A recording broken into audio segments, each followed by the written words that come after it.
Thank you, and thanks for coming. You know, what a nice opportunity to have so many good people of faith gather to think a little bit about our faith. One of my presumptions, always as I begin a presentation like this, is a presumption that all of you, each one of you, in your own way, is really, really, really busy. And there was probably some time during yesterday or this morning that you thought to yourself, yeah, I do want to make a day of recollection, but you know what would really be less stressful for me? Is not going anywhere to make a day of recollection, just staying at home, sleeping in a little bit, you know, getting some other things done. That would really help my stress level. But in fact, we all do need to pull ourselves away and to really take time for reflection. And so I commend you for resisting that temptation to just stay home. Because that was, I'm sure, for many of you, there was some time in the last 24 to 48 hours that that's what you thought. All with good reason. You know, it would be one of those things that you'd say to yourself, this really was going to be helpful to my personal life, my spiritual life, and everything else. But it is a time to pull away. So I do thank you for coming. Thank Norma for that introduction. You know, to say I'm a well-known theologian, when you say how many women in the Catholic Diocese of Youngstown have a PhD in theology, it's a pretty small pool, you know, so it's easy to be well-known when you're only one, you know, it just makes it a lot easier.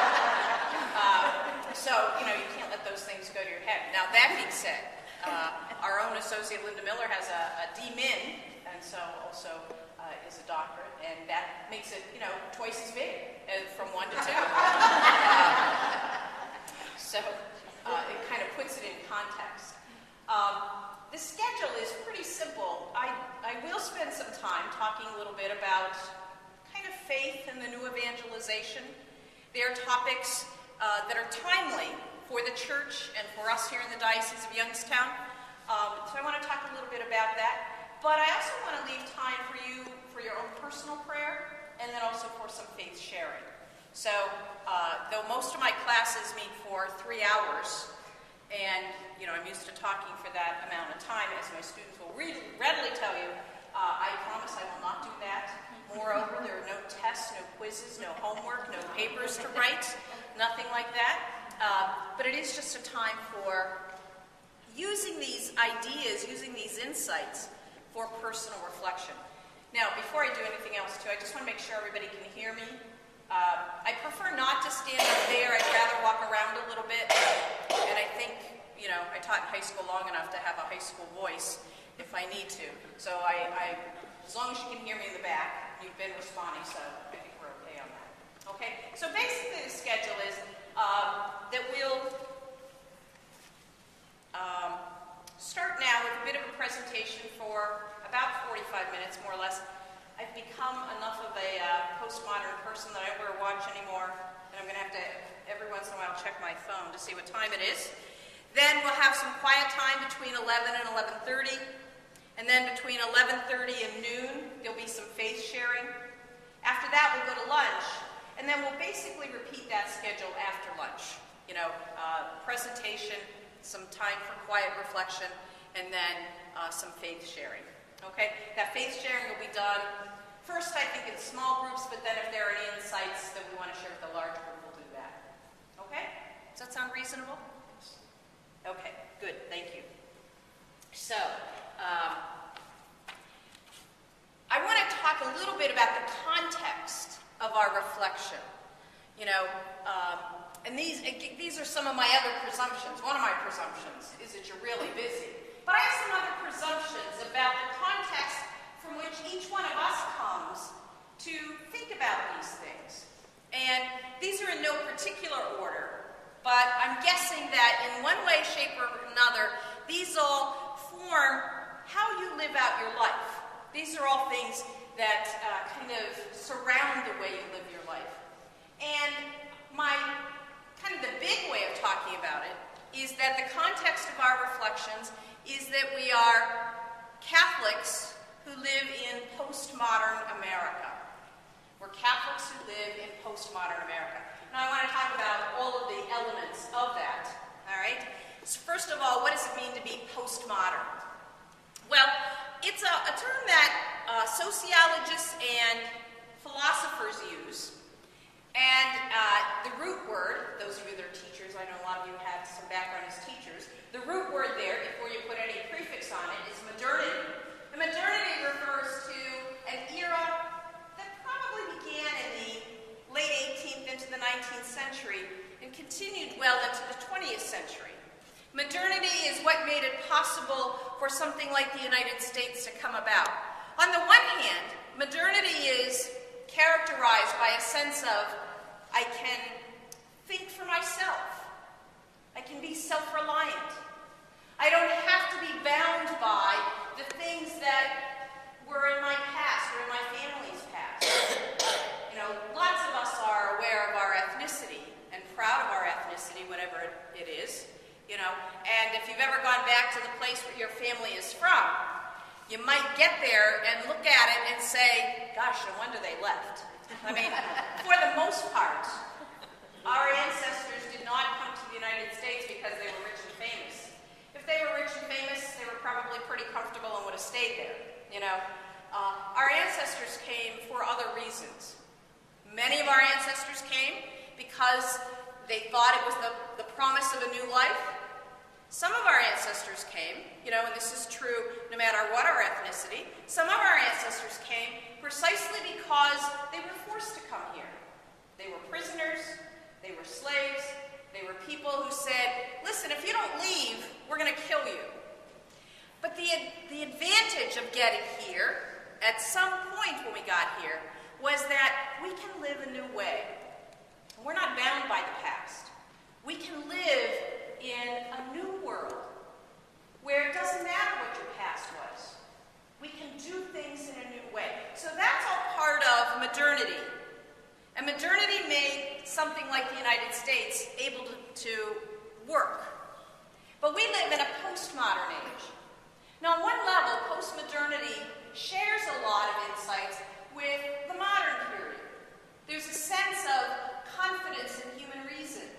There's a sense that we can go in new directions. There's a sense that whatever the problems are of today, we can find a better way to figure it out, right? We're all the beneficiaries of that, aren't we? You know, sometimes I look at the older people in my family and see what kind of diseases and things they have, and I say to myself, I hope they find a better way to fix that than what I'll have to go through when I get to be that age. And in many ways they have, right? There are lots of things that we take for granted, and we still presume we're going to be the case. That our reason, our science, our technology can find better ways for us to live. So we share some things with the modern world, but we're also postmodern. And one of the things a postmodern society does is say, you know what, the rules of modernity, they're kind of arbitrary. The rules of modernity are kind of arbitrary, and so we don't have to follow those anymore. Now, nobody says that very overtly. They don't say, oh, the rules don't count. But there are lots of ways that you can look in our culture and find it. So, if you've ever gone to Burger King or watched a Burger King ad, and you can't watch TV for more than 30 minutes without seeing one, so I'm sure you've seen them. But one of their slogans is, have it your way, you know, and they do that in a variety of ways. So here's how we make our Whopper. But you don't want the tomatoes? You don't have to have tomatoes. You know, you want extra ketchup? You can have extra ketchup. And then when you go inside, it says, you want to mix all the different kinds of pops we got? Go ahead, feel free. You want more ice? Go ahead, have it your way. And then it says, no rules, just fun. That's a postmodern idea, okay? Other postmodern ideas of the world doesn't have any more rules. Again, a lot of you are teachers, and all of us went to school. You know, when you think about when you went to school, think about some of the big rules. Some of the big rules were you can't chew gum, you have to wear certain clothes, you have to do certain things at certain times. You know, there's a certain structure. There are still rules in school, but they're far different, aren't they? Because there's a whole new world out there that makes their new things. When I was a student in school, and even when I taught in school, we didn't have a single policy on cell phones, or texting, or computer use. One of the big things as I got into high school was calculators. Ooh, could you use a calculator? Is that a rule anymore? No. In fact, it's one of the things they learned really early. We don't have to follow those old rules anymore. Another thing in terms of rules, and we don't even think about these as rules, but when you think about contemporary music or art or even movies, there are certain kind of rules that we think are the case, and then we see some contemporary art and we say, what is that? I went to an exhibit once in New York when I was there, and it was an exhibit of portraits throughout the centuries. And when you walked into the room, it was some of the first portraits that were ever done. And so they were very stylized. And the curator, or the docent who was showing us around said, you know what, it doesn't necessarily mean that the person looked like this, because any portrait at that time really looked like whatever the idealized person was. The idealized man, the idealized woman. Those were early portraits. Then they went to portraits that really did look like the person. And of course, the person was always seated there. And you say, I wonder how many hours they had to sit in that chair, so that they got that exact face. They got that exact posture. And that was one. And then you had one that was a portrait, but a person was much more animated, or at least as much as you could visualize animation. And then you got to something that would be more like Picasso. And you look at it and you say to yourself, well, I think there's some eyes there. And I think that looks like a nose. And I think that looks like a mouth. But it sure doesn't look like anybody. And then you got to the most contemporary art and you'd say, is that a face? But the title of the art, the painting might be, this is a self-portrait. All right? Now, what does the artist say?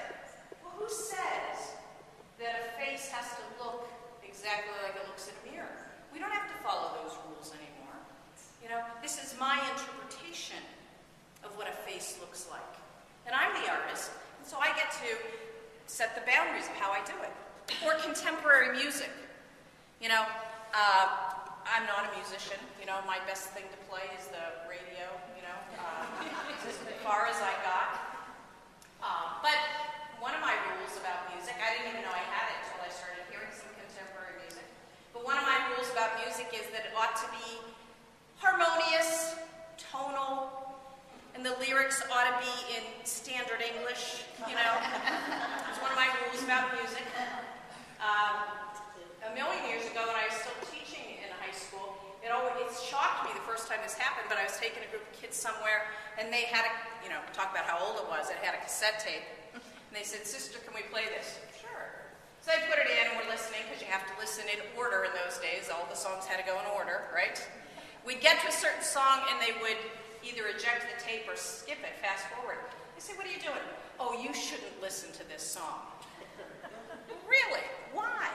Oh, you would be offended. Oh, I see. So now the 16-year-olds are censoring what the adult is listening to. I said, why would I be offended? Well, there's language there that you probably don't want to hear.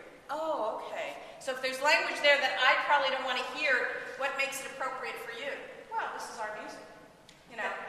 There are no rules anymore. And then, you don't have to go along from that where there's a lot of contemporary music you hear, and I think to myself, I don't really know what they're saying, but that's probably a good thing.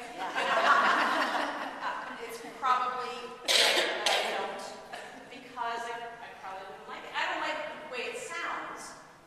It's not harmonious. It's not tonal to me. It's not, and I don't even know anything about music, but I just don't even like the way it sounds.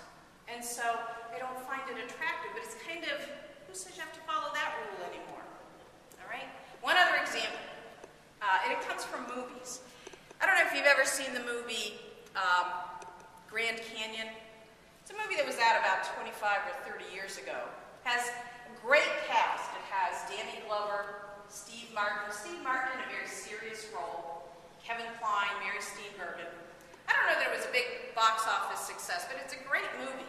But the whole heart of the movie, in a way, it could be subtitled, "This is what we mean by postmodernity," but it's called Grand Canyon. And one of the themes that opens up right away is the world is out of control. characters in the movie are responding to, how do we react when the world is out of control? How do we react? Do we react with kind of a fundamentalism?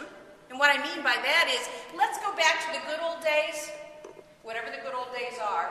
You know, maybe it was 1955, maybe it was 1959, maybe it was 1962.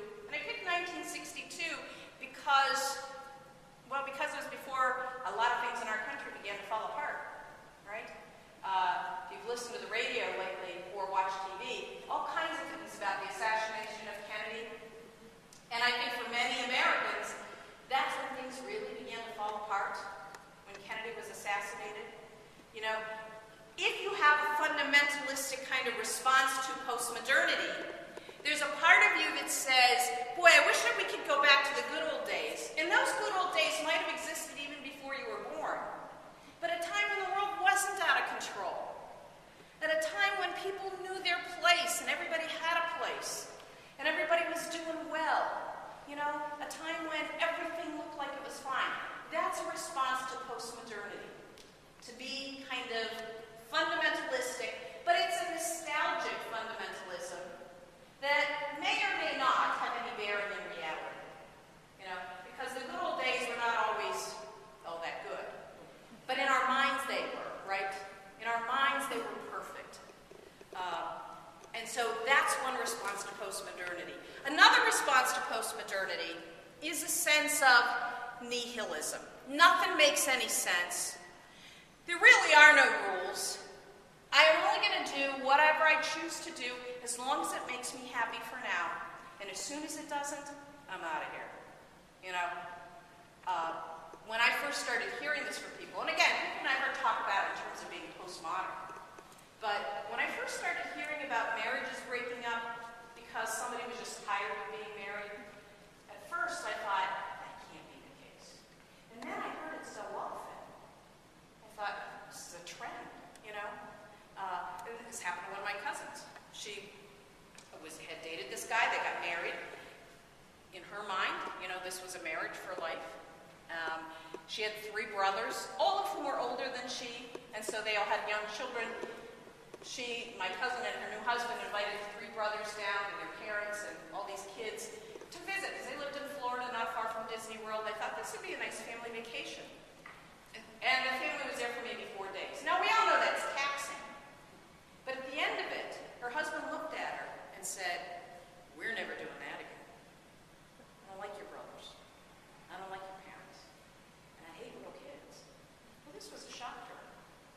And within the next couple of months, he said, you know, it's not you, it's me. Keep the house, keep the car. I'm going to move to Texas to be a cowboy. And I'm thinking, there's got to be more to that story. But actually, he did move to Texas. You know, I don't know if he became a cowboy or not, but he did move to Texas. And it was a sense of, I don't want to be married. I'm just tired of it. Nothing makes any sense, you know. And I've heard that story, or a variation of it, more times than I care to admit. And you probably have as well.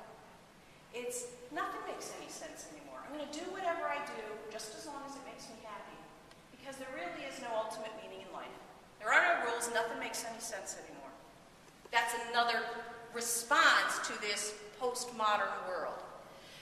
Those sound pretty depressing, aren't they? If your 2 choices are either a nostalgic fundamentalism or this nihilism, nothing makes any sense, it's kind of like, what am I doing? Well, there is a third response. And a third response is, okay, the world has changed, and I got to live with it. And we have to find new ways to do things. But aren't there some basic values, some basic beliefs, some basic ways of seeing things that I want to hold on to? And even though we're going to change some of the other things around it, I can still hold this together. And that's true whether you're talking about church, whether you're talking about education, whether you're talking about health care, whether you're talking about family life, whether you're talking about almost anything. One of the responses to a postmodern world is to say, I don't want to throw away everything.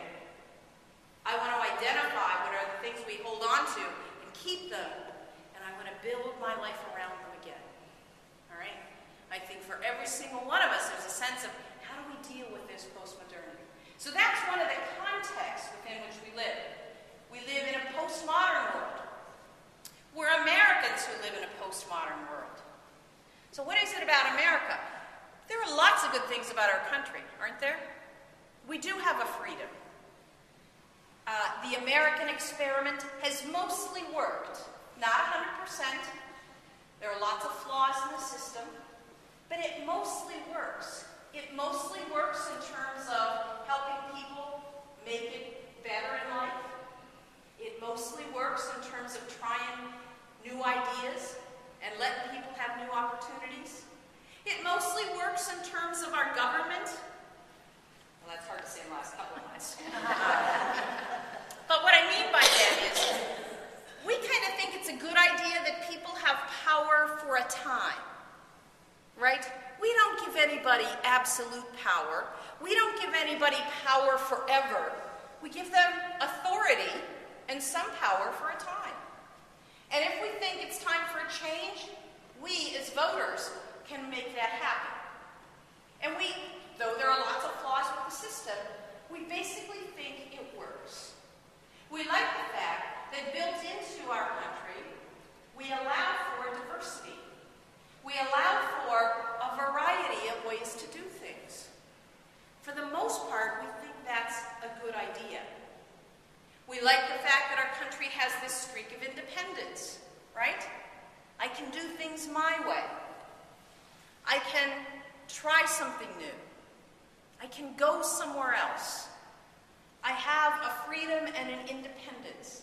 And that's true for me individually. It's true for me as a member of my family. It's true for me as a member of the communities to which I belong. And there aren't a lot of things that restrict that. Now, of course, I make choices and I make commitments and all those other kinds of things, but being an American has a lot of good things to it, you know.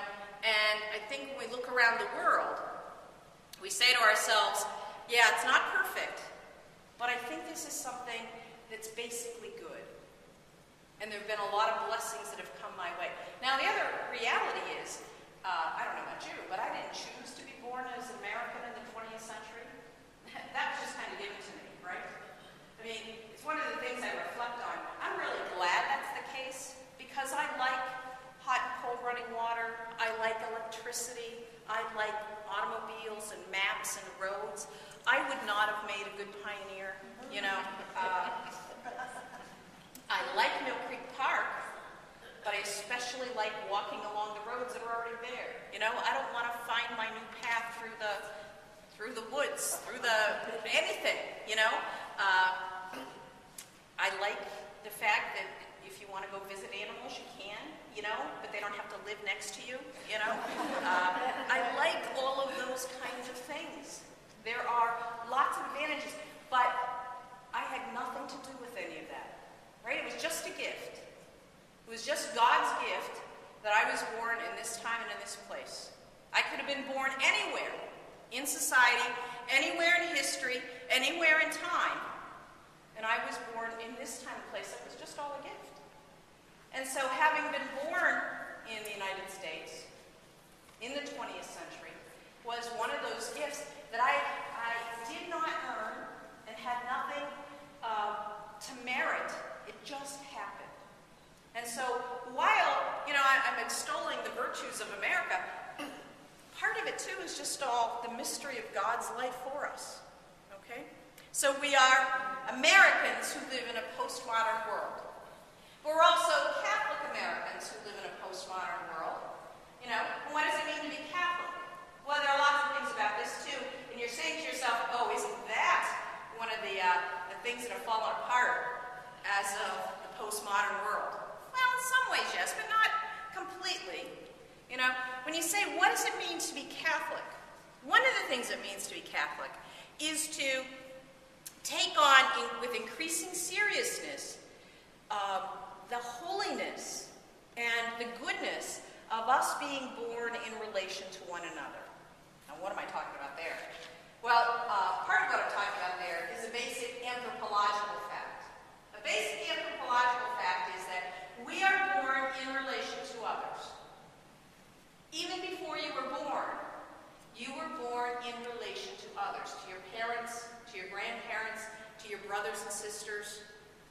And the very nature of being human is to live in relation.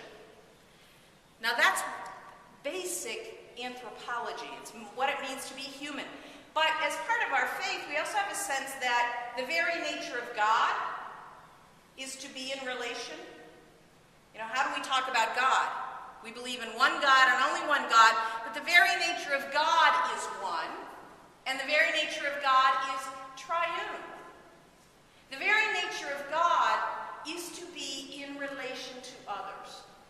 And so part of the faith statement that we make when we say that we're made in the image and likeness of God is to say we are made in relation to others.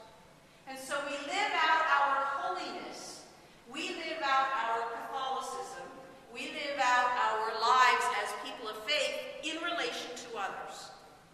They're not just the burdens that are extra here, even though sometimes it feels that way, right?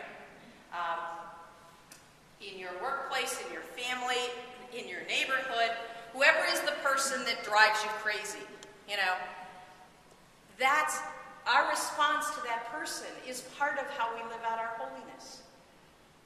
How we deal with all the people around us. Our family, our friends, our co-workers.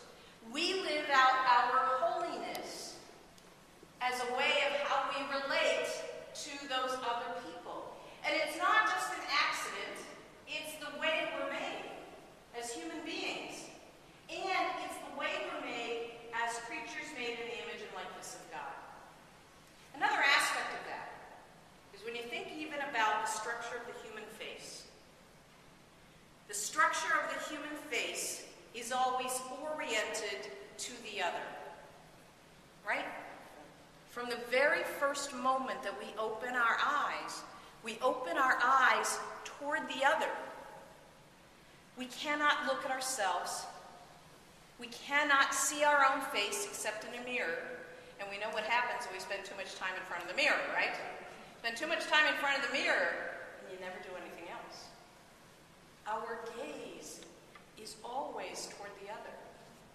And that, too, is a basic anthropological fact that when you say, what does it mean to be Catholic, at a very basic level, it means I'm made in the image and likeness of God, and so I live out my life in relation to others.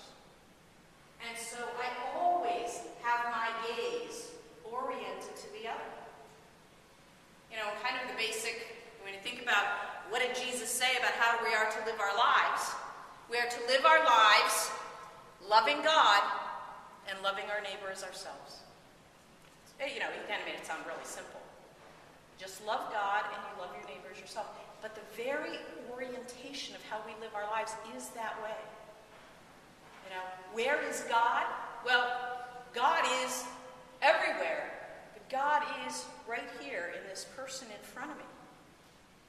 And if I can recognize the God in that person, then I can love them and love God at the same time. Now, we all know it's easier to love some people than others, right? And our challenge is to love them all. To love them all. The ones that are really easy to love and the ones that are harder to love. Any of you that are parents, you love your children. There are some times in their lives that it's easier to love them than others, right?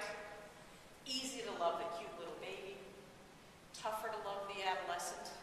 You know, that's when they need your love overtly the most. There are times in our lives when, with all the people who we're close to, it's tough to love them.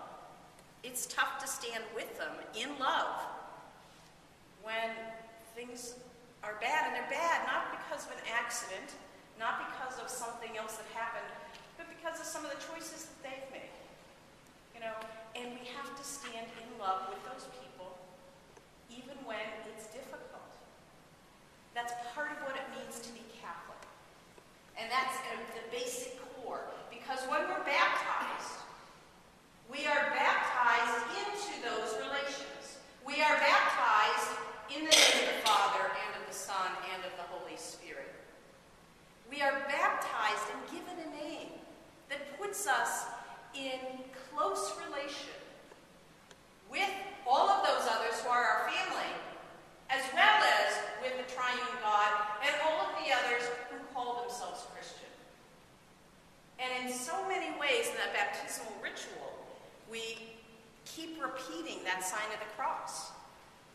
As part of the ritual, it's parents and grandparents, will you make the sign of the cross on the forehead of this child you've brought for baptism?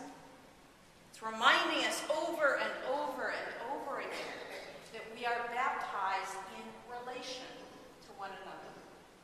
We are baptized in relation to the triune God. It's part of what it means to be Catholic.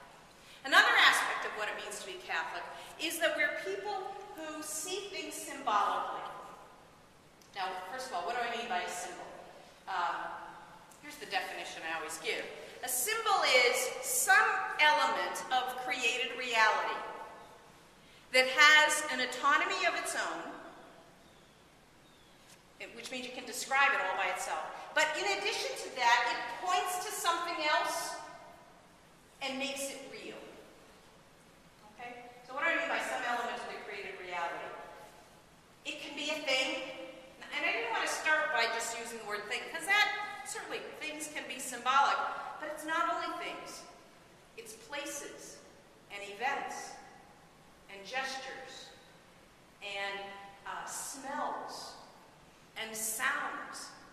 All of those can be symbolic. They have an autonomy of their own. I must admit, I do not like horror movies. I'm glad October is over. I like October, but I'm glad it's over because television is filled with horror movies, right? Everybody likes those scary movies. Everybody but me. I don't like them. But you know what makes them really terrible, in my mind, is the soundtrack. If it's on TV, then one of the things I do is kind of mute it. Because without that music in the background, it's not as nearly as scary, right? That music just lifts a movie to a horror that drives me crazy, But one of the ways I can get rid of it, which, of course, if I'm the only one in the room, then I really don't even have to watch it, so I don't have to mute it, And if another person is in the room, then muting it's not going to be helpful. But that's what's the most scary thing for me. I don't like those kind of movies. Though I've seen a number of them. Whatever it is, Misery.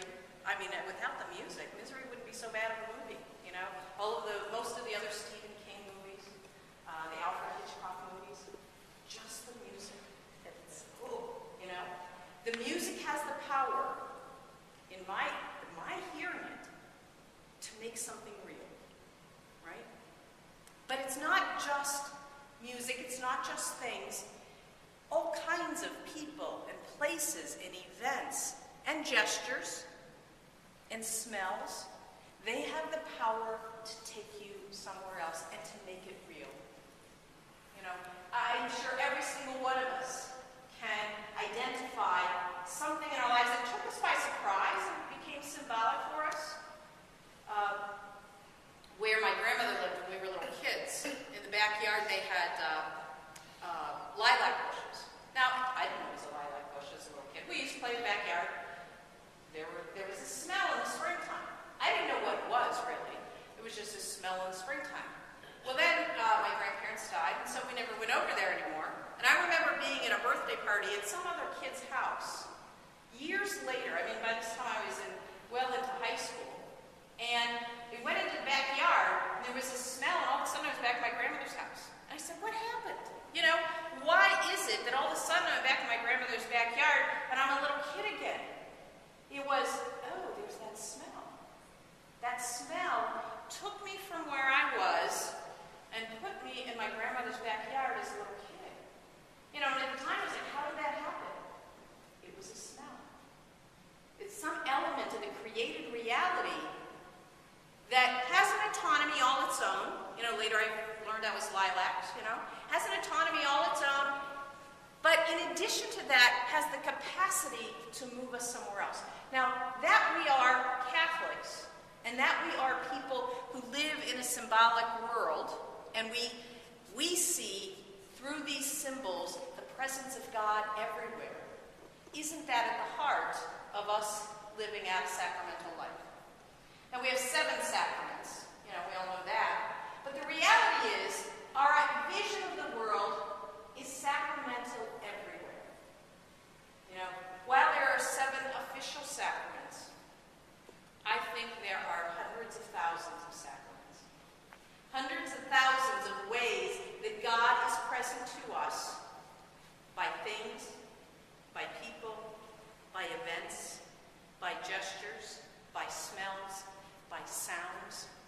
There are literally hundreds of thousands of ways that God can be present to us. One of the things that we see around a lot today, just going to the grocery store, is you're going to see a display of wheat and grapes and bread. Now, what is the grocery store trying to do? They're trying to sell wheat and grapes and bread, and cheese and whatever else. For most of us, we walk into that, and what do we think? Eucharist, it's Eucharist, Our minds take us there immediately with that symbolic way of thinking. And anytime you walk into a church, any type of a church, isn't there a way of reading that church symbolically? When we first walked in here today, we didn't have the overhead lights on, but did you notice there was a lot of light in here? I mean, it wasn't as bright as it is right now. There's a lot of light in here. One of the reasons there's as much light in here as there is, and this I learned from Sister Alice Marie. Some of you may remember Sister Alice Marie. She said, when you have a combination of these colors, the reds and the blues and the greens and a little bit of white, when the sun comes in these colors, it creates a white light in the space. She said the people who put the chapel together, people who put the windows together, and they were artists from Appalachia, they put them together in such a way that when the sun would come in, no matter what window, and the way it's designed, the way it's put on the property, is the sun rises over here, and goes across this eastern wall, and then in the afternoon it's up there, and then in the evening it's along this western wall. All day long, when the sun's out, this white light is created in the chapel, as a way of reminding us of the presence of God, whether or not there are any overhead lights, whether or not we're attentive to, the tabernacle that's back there and the sanctuary lamp. Certainly that tells us God is symbolically present. But you come into this chapel any time in the day, if the sun is out, and there's a white light here. There's a mystery. There's a presence that all of a sudden you say, wow, what is that? It's symbolically, it takes us beyond just being in a room to some other reality. And part of being Catholic is to live in that symbolic world. Part of being Catholic is to live in a world that does have some rules, right? We have church rules. We have rules, they're not as many as they used to be, but we have rules about food. On Ash Wednesday and Good Friday, we have certain rules. On the Friday starting Lent, we have certain rules. Now there's an example of the postmodern world impacting the Catholic world. We don't have as many rules as we used to. Now, maybe you think that's a good idea, maybe you think it's a bad idea, whatever. But the fact of the matter is, I think what the church looked at is, when we first made the rule about not eating meat on Fridays, it was at a time when meat wasn't all that available anyways. People didn't eat it all day, every day.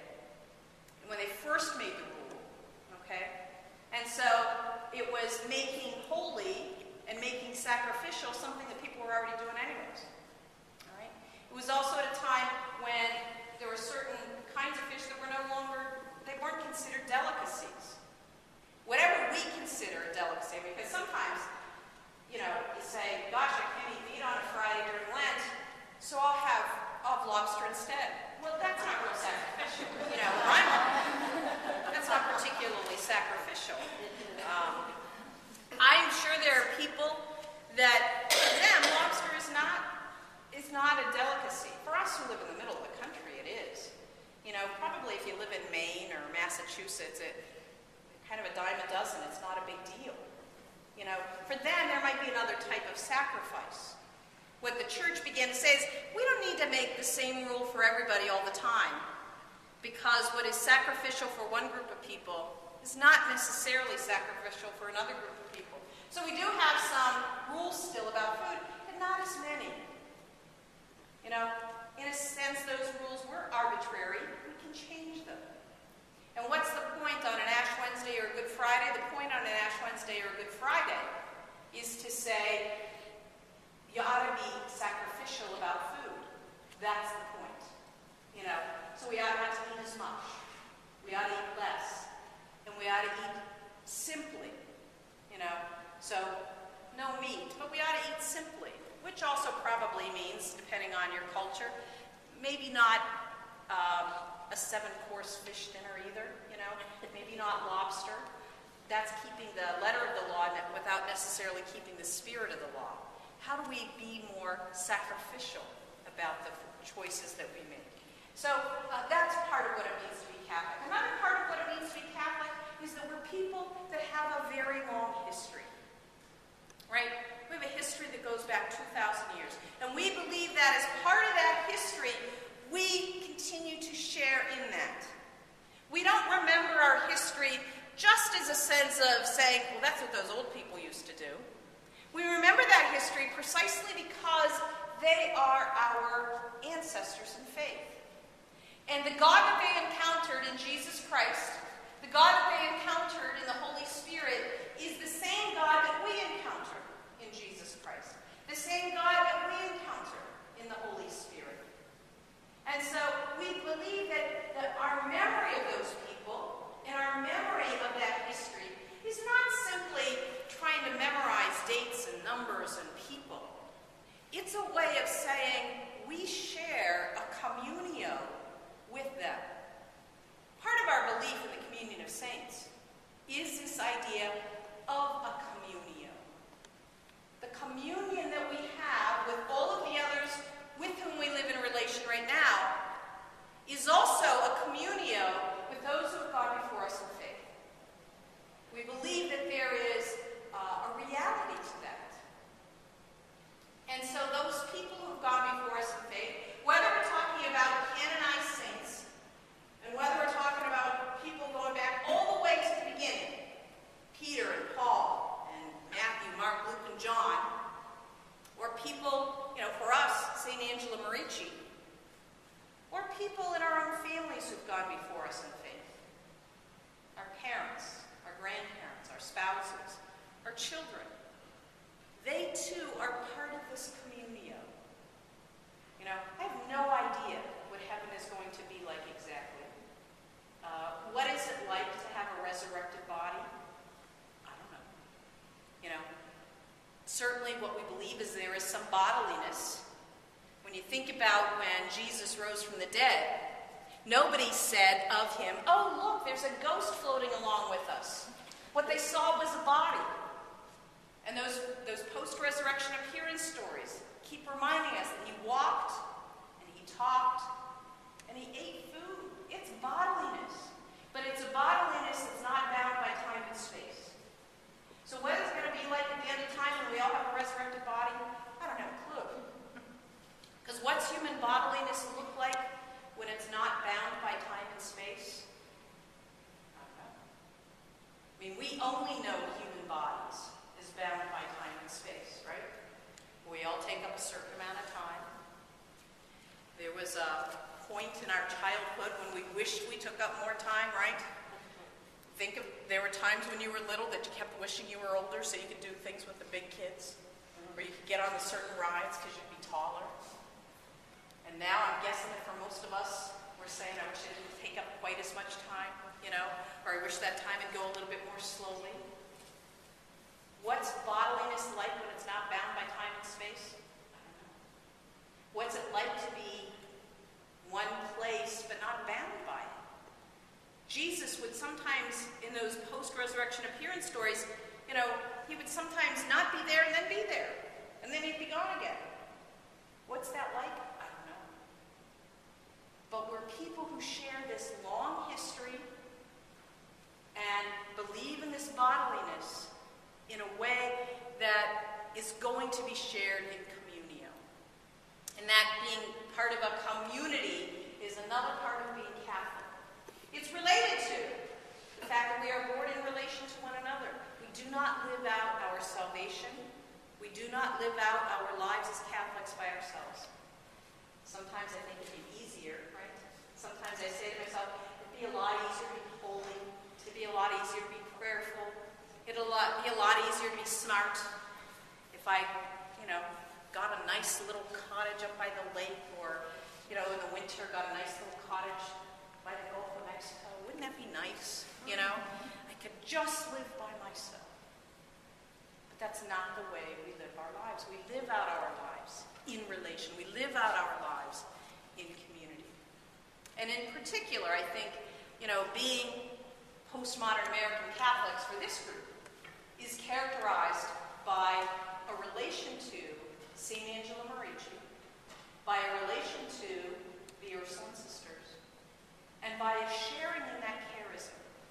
Our sharing in the charism is not simply remembering what St. Angela did, 480 years ago. It's not simply remembering that, but it's saying, how does that still live on today? What was it in the way that she saw the gospel? What was it in the way that she lived out her life? What was it in the way that she celebrated the sacraments, that she lived in communio, that is still worth preserving? It's been with the church for almost 480 years. What is it that is still worth preserving even today? That's the question. And so we live out our lives as postmodern American Catholics who have aligned ourselves freely in some way with this gift to the Church of St. Angela Merici and the ongoing gift that she has given us. Okay? That's kind of the context of our reflections. That gives us the parameter for our reflections. Now let me say a couple other things while I check the time here. Ooh. Let me just say two other things very quickly. We also talk about the fact that right now in the church, we're getting to the end of a year of faith. And part of that year of faith involves this concept of the new evangelization. One of the things I'd like to take up in our next time is to say, what do we mean by this gift of faith? And how does that connect to the new evangelization? What is it that we're really about? But the context is important. We don't live out our faith only theoretically. We don't live it out only by going back to a textbook. We don't live out our faith only with some old definitions. We have to live out our faith in the context of our own life experience and our own history and our own sense of who we are. But also, this new evangelization, what does it mean? I have to tell you, when I first heard that phrase, I thought, I'm not sure I like that phrase. It's something that came out of John Paul II, and I thought he was misrepresenting, in a way, what some of the earlier documents that came out of Vatican II had taught to us in terms of evangelization. In the old definitions, the idea of evangelization was you preach the gospel to people who had not heard it. When John Paul II started talking about the new evangelization, he was talking about a new evangelization to people who were already Catholic. And I kept thinking, he's mixing his terms. But one of the things I want to talk about when we do come back is, what is it that was really his insight that we do need to pay attention to and brings us into that? All right? Okay, well, what I'd like to do now, we're going to pass out just a couple of questions for reflection. If they help you, fine. If they don't, that's fine too. All right? But for the next 30 minutes or so, if you would take some time for quiet time, you can move around the chapel more and sit in here. It's a beautiful day. If you want to walk over to the labyrinth, you can do that. If you just want to walk outside, you can do that as well. But for the next 30 minutes or so, take some quiet time. And then when you come back in, I don't know how you want them to divide up.